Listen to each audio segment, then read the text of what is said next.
Hej alle sammen og velkommen til denne video.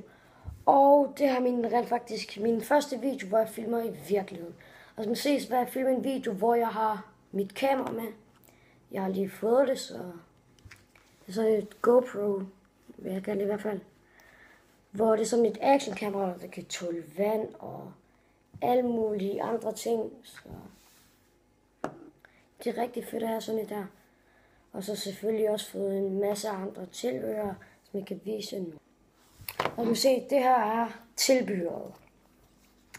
Jeg har faktisk lagt kameraet ind i den her lille glas ting. Og det tror jeg faktisk også, det skal være inde i. Men det ved jeg ikke. Jeg tror ikke, den kan tåle vand, bare sådan normal kamera. Jeg tror, det skal være med glasset.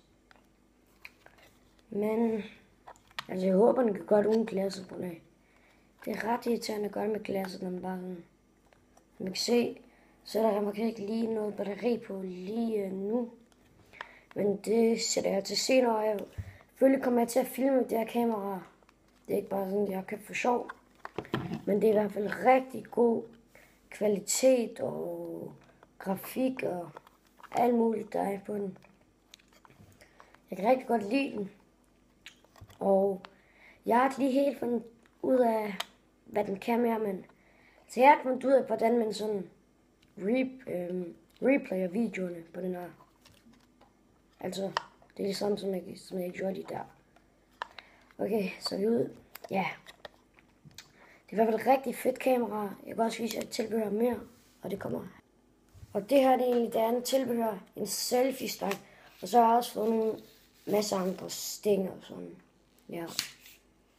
Men det er det bare, den der selfie-stang, den er rigtig lang. Mega lang. Hvis jeg nu, jeg kan godt sætte den til på min iPhone, hvis jeg gerne vil. Det kan jeg også godt, det får I. Som man kan se, så filmer jeg med selfie-stangen nu. Den er rigtig god, synes jeg. Jeg filmer ikke lige med kamera, men stadigvæk der selfie-stangen er rigtig god. Og ja, det var egentlig alt, hvad jeg havde for den her video. I må meget gerne like og subscribe, hvis I ikke allerede har gjort det. Og det var egentlig alt, hvad jeg havde for at sige til jer. Vi ses!